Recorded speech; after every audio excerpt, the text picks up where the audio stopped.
welcome everyone. This video is specially prepared for those students who are going to appear in CS Foundation examination. And I am CS Shreya Jaiswal, and I am here to give you some very valuable information related to your paper number 2, which is Business Management, Ethics and Communication. So before moving on students, I would like to tell you that जब भी आप किसी subject की तैयारी करते हैं तो सबसे पहले ये बहुत ज़रूरी होता है कि you just go through your syllabus, ठीक है। और सिलेबस के गो थ्रू होने का मतलब ये नहीं है कि हम सिर्फ ये पता करें कि कौन कौन से चैप्टर्स हमारे सब्जेक्ट में इंक्लूडेड हैं, नहीं। ये उसके बाद आती है ये चीज कि आपको ये पता हो कि सबसे इंपॉर्टेंट चैप्टर कौन सा है, सबसे हाईएस्ट स्कोरिंग चैप्टर कौन सा है। ऑलराइट, सो जनरली क्या होता है, हमारा ऐसा नेचर होता है कि हम जो सबसे टफ सब्जेक्ट, जो सबसे टफ चैप्टर होता है उसकी तैयारी हम बाद में करते हैं, बट हम ये भूल जाते हैं at the same point of time कि वो सब्जेक्ट, वो चैप्टर हमारे लिए ज्यादा स्कोरिंग भी हो सकता है।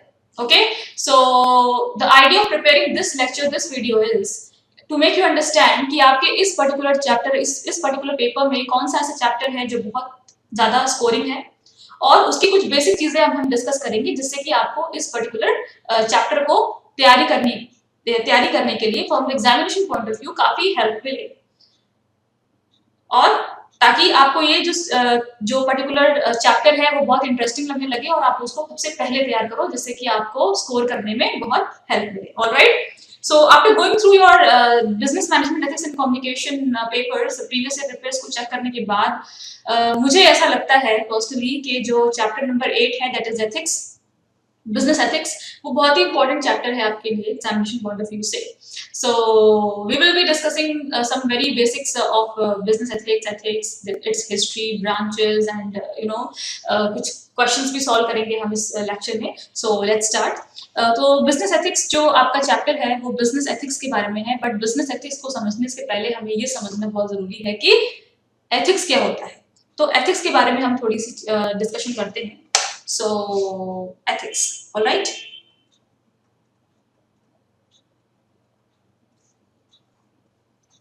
Ethics is जो वर्ड है वो डिराइव्ड हुआ है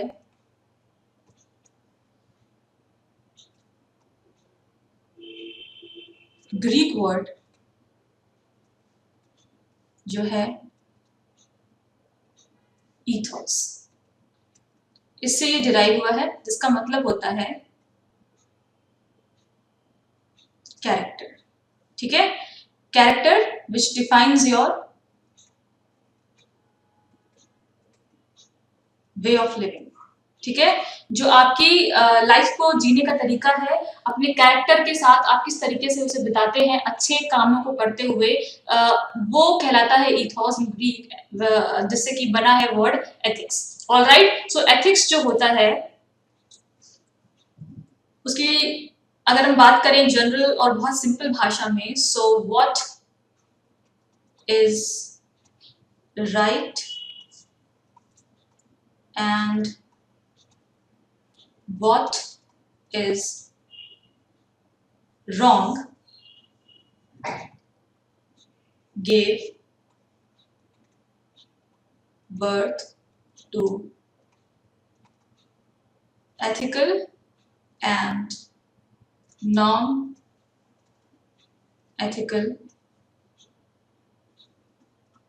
practices। ठीक है, सो जो चीजें सही हैं वो एथिकल प्रैक्टिसेस हैं और जो चीजें गलत हैं वो नॉन एथिकल प्रैक्टिसेस हैं। Okay, so it defines what is good for individual and for society as a whole। Okay, so ऐसा नहीं है कि इंडिविजुअल के लिए जो चीजें सही हैं वो सोसाइटी के लिए भी सही हो, तो हमें यहाँ पे बेसिकली ये भी चीजें ध्यान में रखनी होती हैं कि हमारे साथ साथ सोसाइटी में भी उसका कोई गलत असर ना पड़े उस काम का। सो एथिक्स जो है वो सही चीजों को करते हुए अपने कैरेक्टर को मेंटेन करना, अपनी वे ऑफ लिविंग को मेंटेन करके चलना is ethics. Alright, so genesis of ethics is, it refers to well based standards that determines what human ought to do in terms of rights, obligations, benefits to society,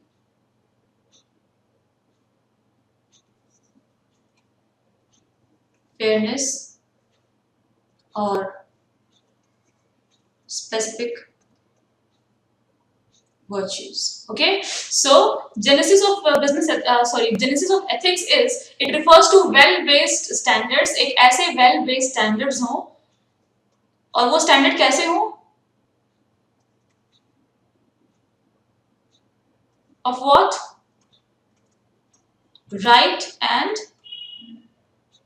wrong. ठीक है, right और wrong कि एक standard हम बना दें कि ये चीजें सही होती हैं और ये चीजें गलत होती हैं, जिससे कि हमें समझ में आए कि बीइंग अ ह्यूमन हमें क्या करना चाहिए और क्या नहीं करना चाहिए in terms of our rights, obligations, benefits to society, fairness और स्पेसिफिक वर्च्यूज. ऑलराइट, सो जैसे कि हमने अभी जस्ट पढ़ा कि business ethics refers to well based standards of right and wrong that prescribe what human ought to do, usually in terms of our rights, obligations, benefits to society, fairness or specific virtues. Now, background history क्या है ethics का? Ethics is the area of philosophy which is concerned with the evaluation of human conduct. Human को अपने conduct को, अपने activities को किस तरीके से रखना चाहिए, किस तरीके का approach होना चाहिए उनका towards life, जिससे कि वो सही lifestyle, सही way of living उनकी हो सके. Okay, so ये बेसिकली बहुत टाइम से चला रहा है और इसके वेरियस ब्रांचेस भी हैं. सो इसके जो मेजर ब्रांचेस हैं that is Meta ethics, political ethics, normative ethics, virtue ethics, practical और अप्लाइड एथिक्स और रूल बेस्ड एथिक्स. ऑलराइट, सो अगर कि हम बारी बारी से बात करें तो सबसे पहले आता है हमारा मेटा एथिक्स जो बहुत ही पुराना ब्रांच है. ठीक है, ये जो ब्रांच है basically it talks about that seeks to understand the nature of ethical properties, statement, attitudes and judgement. Okay, so ये सिर्फ उसके नेचर के बारे में बात करता है. जो एथिकल प्रॉपर्टीज हमें बताई गई हैं पहले से, ये सिर्फ उन्हें बताता है कि ये प्रॉपर्टीज एक एथिकल कंडक्ट को करने के लिए होनी चाहिए. So it justifies moral judgement rather than making them. Okay, so अगर हम एक स्टेटमेंट लें like this gun is good, ठीक है, ये स्टेटमेंट हमारे सामने है.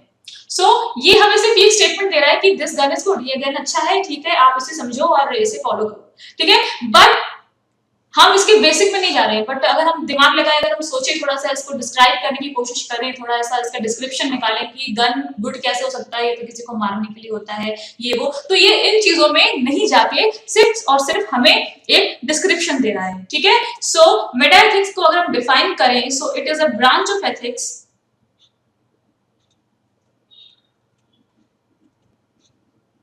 that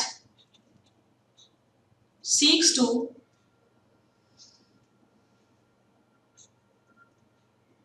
understand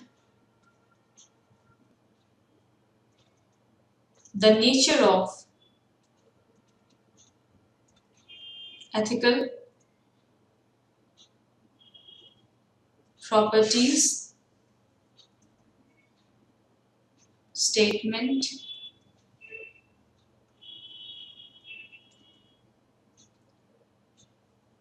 attitudes and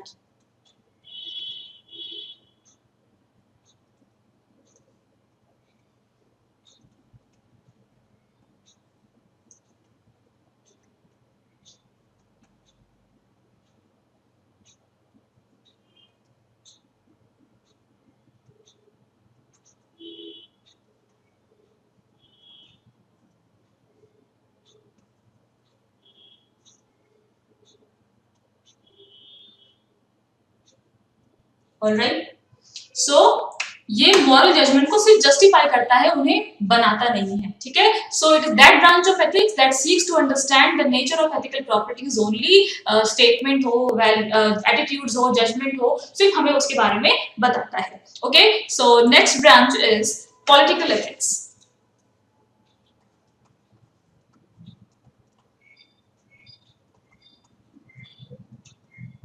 Political ethics basically it's examination of a good society। ये एग्जामिन करता है कि जो गुड सोसाइटी है वो किस तरीके से बनी जा सकती है, ठीक है। इट्स ओरिजिन, उसकी ओरिजिन कैसे हुई, मतलब अगर कोई ऑलरेडी एग्जिस्टिंग गुड सोसाइटी है तो उसकी ओरिजिन के बारे में बात करता है। और basically it is concern with forms of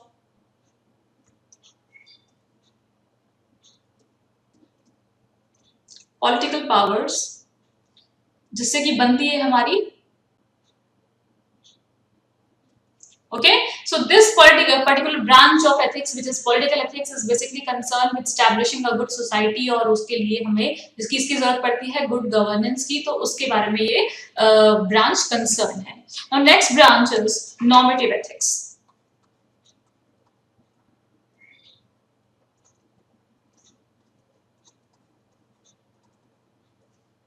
All right, so Meta ethics की अगर हम बात करें तो मेटा एथिक्स में ये था कि वो सिर्फ डिस्क्रिप्शन देता था, बट नॉर्मेटिव एथिक्स जो है ये ऐसी ब्रांच ऑफ फिलॉसफी है जो अपनी खुद की थ्योरीज को डेवलप करती है, जिससे कि ये डिटरमाइन होता है कि which human actions are right and wrong, जिससे कि हम उसको इवैल्यूएट करने में हमें हेल्प मिल सके। Okay, so this is that branch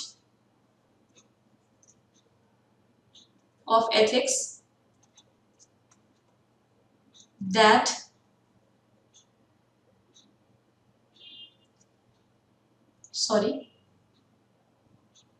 develop theories that determines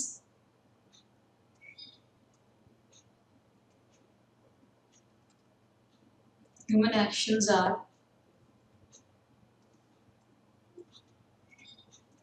right or wrong। Okay, so ये ऐसा ब्रांच ऑफ एथिक्स है जो कि थ्योरीज को डेवलप करता है, जिससे कि हमें ये डिटरमाइन करने में हेल्प मिलती है कि कौन से ह्यूमन एक्शन राइट है और रॉन्ग है, ठीक है। सो इसका नेचर कैसा है,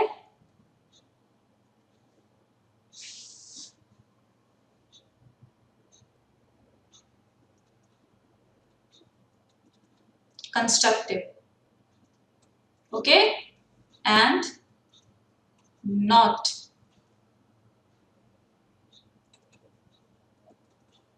descriptive। So it is not descriptive, it is constructive। All right, now let's move on to our next branch of ethics, which is virtue ethics।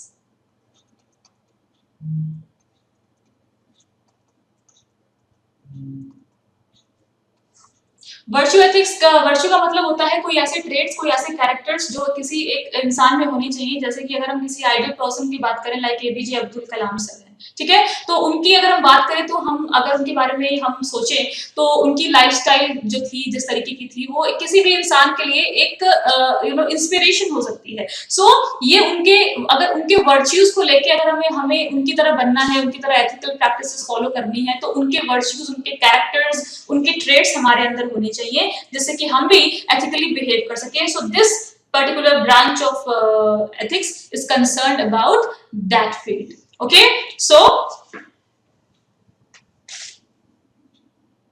it talks about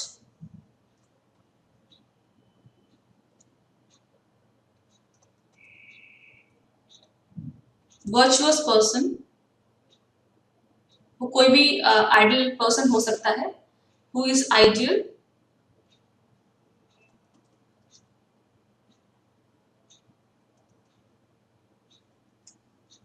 and possess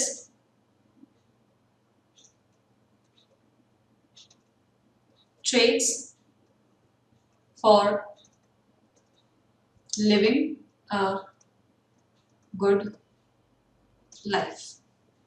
Okay, so its main focus is on character, sorry,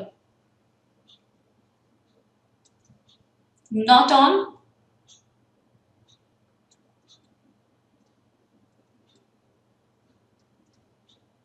ये character पे ज्यादा focus करता है, action पे नहीं। ठीक है, कौन कौन से कैरेक्टर एग्जाम्पल हैं अगर, तो पेशेंस, हम किसी भी एक महान इंसान, हमने जैसे अभी एपीजे अब्दुल कलाम सर की बात करी, तो उनके अंदर कौन कौन से कैरेक्टर हैं? उनके अंदर करेज है, उनके अंदर और क्या क्या है, happiness, he is always happy in any situation. Okay, so ऐसे बहुत सारे कैरेक्टर्स जो एक आइडियल इंसान में होने चाहिए, ये बेसिकली ये जो ब्रांच है हमारा, ये उस पर फोकस करता है। Alright, now let's move on to the next branch which is rule based ethics.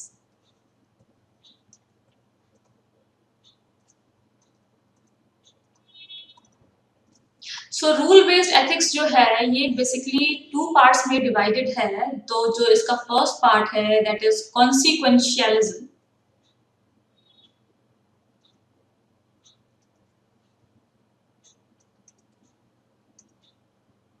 and the second one is deontology. Okay, जो कॉन्सिक्वेंशियलिज्म है ये जो है ये कॉन्सिक्वेंसेस पे फोकस करता है, और जो डियोंटोलॉजी है ये एक्शन पे फोकस करता है। ठीक है,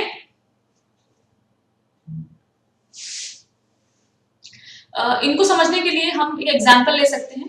लाइक कॉन्सिक्वेंशियलिज्म के केस में हम अगर एक एग्जांपल लें, सो से फॉर एग्जांपल एक डॉक्टर है, उसके पास 2 कंडीशन है।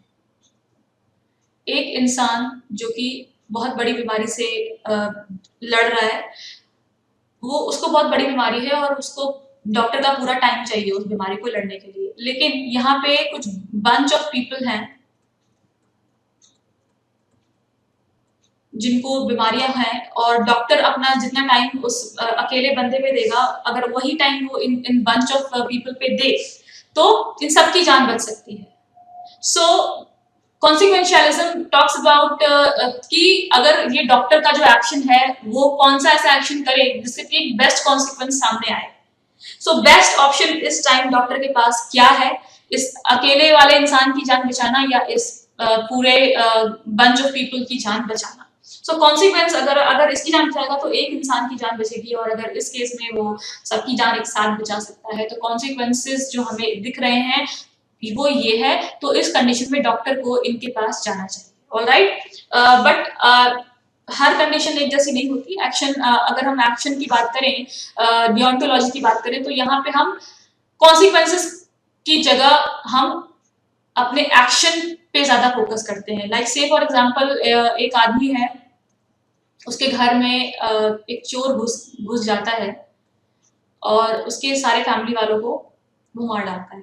ठीक है, और वो उसके चक्कर में ये चोर भी घायल हो जाता है, और ये चोर अपना इलाज कराने के लिए इस डॉक्टर के पास आता है। ठीक है, सो यहाँ पे डॉक्टर के सामने एक बहुत बड़ी एक डिलेमा फेस कर रहा है वो, कि वो अपनी पर्सनल लाइफ को देखे या अपनी प्रोफेशनल ड्यूटीज को निभाए।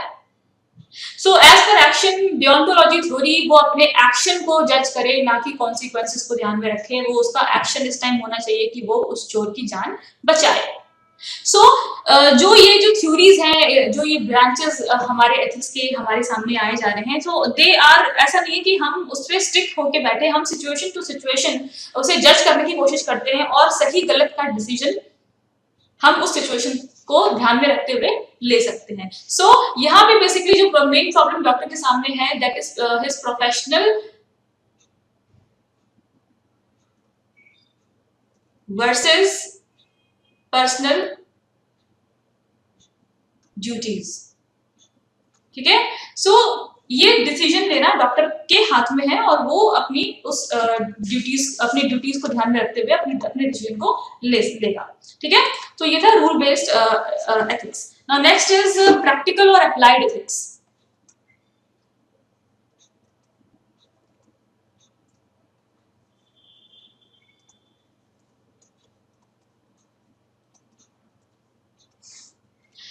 प्रैक्टिकल और अप्लाइड एथिक्स बेसिकली ये किसी एक ऐसी कोई एक प्रैक्टिकल सिचुएशन को ध्यान में रख के ये उसके बारे में बात कर रहा है। लाइक से फॉर एग्जांपल अबॉर्शन का केस अगर हम माने कि जो गर्ल चाइल्ड है उनको लोग जल्दी अबॉर्ट कर देते हैं, तो ये एक ऐसे इशू पे, प्रैक्टिकल इशू पे काम करता है और उसके लिए जो वैल्यूज हैं, जो उसके लिए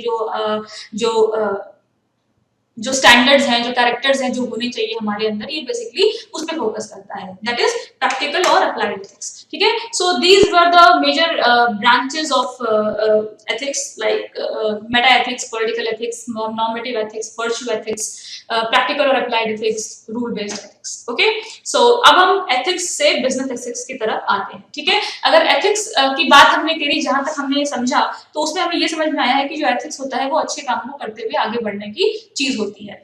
तो बिजनेस अगर हम कर रहे हैं तो वहां भी क्या एथिक्स का होना जरूरी है? बिल्कुल। इसीलिए जो ये सब्जेक्ट है, जो ये वर्ड है, वो आया प्रोसेस में आया, दैट इज बिजनेस एथिक्स। कि अगर आप अपने पर्सनल लाइफ में एथिकल कंडक्ट चलाते हैं, एथिकल कंडक्ट के साथ बिहेव करते हैं, तो वही काम आपको अपने बिजनेस में भी करना होता है। बिजनेस का मकसद सिर्फ ये नहीं है कि आप सिर्फ और सिर्फ प्रॉफिट कमाएं, क्योंकि आपकी जो कंपनी है, अगर वो बहुत बड़ी कंपनी है, तो उसमें कई सारे स्टेक होल्डर्स होते हैं। स्टेक होल्डर्स वो लोग होते हैं जो आपकी कंपनी से कंसर्न होते हैं, जिनका भला और बुरा आपकी कंपनी के भले और बुरे पे डिपेंड करता है। अगर मान लीजिए मैंने आपकी कंपनी में पैसा लगाया है, तो I am your share holder और मेरी कमाई का हिस्सा आपकी कंपनी में लगा हुआ है, तो आपकी जिम्मेदारी है कि मेरे पैसे को आप अच्छी तरीके से, प्रॉपर तरीके से यूज करें, उसे इधर उधर गलत जगहों पे ना लगाएं, और जो भी बिजनेस को प्रॉफिट हो रहा है, तो उसका जो पोर्शन मेरे हिस्से में आना चाहिए वो मुझे मिले। तो इसलिए ये अच्छी काम को करने के लिए आपको अच्छाई भी बिजनेस में लानी होगी। तो इससे बना हमारा बिजनेस एथिक्स।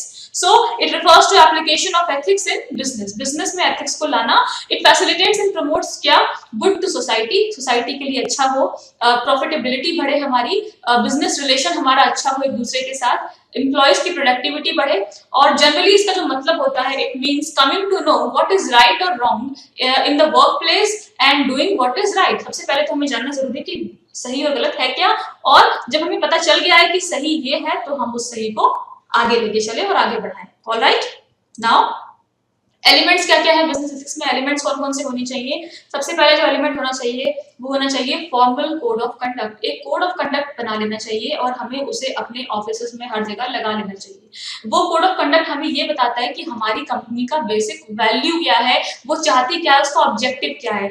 अगर वो हम हर जगह लिख के अपने ऑफिस में, अपने पूरे कंपनी में लगा दें, तो सबको पता होगा कि हमारी कंपनी में एथिकल बिहेवियर होता है और उसका ये पर्टिकुलर ऑब्जेक्टिव है। ऑलराइट, फिर एथिक्स कमेटी, बहुत बड़ी बड़ी कंपनीज में एथिक्स कमेटी बनाई जाती है जो कि उसे हैंडल करती है। हमारे जो एथिक्स बिहेवियर होनी चाहिए एक ऑर्गेनाइजेशन में, वो उसे हैंडल करती है। कैसे हैंडल करती है? उसके लिए एक होता है एथिकल कम्युनिकेशन सिस्टम। एथिक्स का कम्युनिकेशन सिस्टम होता है जिसमें कि अगर किसी एम्प्लॉयज को या किसी भी पर्सन को, अदर पर्सन को या बाहरी स्टेक होल्डर को कोई इश्यूज है कंपनी से रिलेटेड, तो वो अपनी बात को प्रॉपर तरीके से कम्युनिकेट कर सके, इसके लिए एक प्रॉपर कम्युनिकेशन सिस्टम भी होता है। ठीक है, और क्या क्या होता है? An ethic office with ethical officers. एक एथिकल ऑफिस होता है जिसमें कि एथिकल ऑफिसर्स भी होते हैं।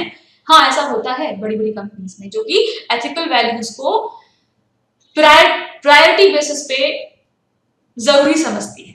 ठीक है, और उसके लिए एथिकल ट्रेनिंग प्रोग्राम भी कराए जाते हैं कि किस तरीके से हमारे जो एथिकल कोड ऑफ कंडक्ट जो हमने बनाए हैं वो एम्प्लॉयज को समझ में आए। अगर उन्हें समझ में नहीं आ रहा है तो उन्हें प्रॉपर ट्रेनिंग दी जाती है कि आपको ये कंडक्ट करना है, ये कंडक्ट नहीं करना है। तो अगर एम्प्लॉयज को उसे समझने में प्रॉब्लम हो रही है तो उन्हें प्रॉपर उस चीज की ट्रेनिंग दी जाती है। और अगर कोई उसे नहीं करता है तो उसके लिए एक डिसिप्लिनरी सिस्टम भी होता है, उनके खिलाफ एक्शन लेने का भी एक सिस्टम होता है, ठीक है। और एक ऑम्बड्स पर्सन भी होता है जिसकी ये जिम्मेदारी होती है कि कोई भी एथिकल इश्यूज हैं अगर हमारी किसी भी कंपनी में किसी भी एम्प्लॉयज को या किसी भी पर्सन को, तो वो उसकी प्रॉब्लम को दूर करने के लिए इसका रोल यहाँ पे होता है। And last but not the least, monitoring होती है सारे सिस्टम की, सारी जो हमने काम किया हुआ है एथिकल पे, तो उस सबकी मॉनिटरिंग भी की जाती है। ऑलराइट, सो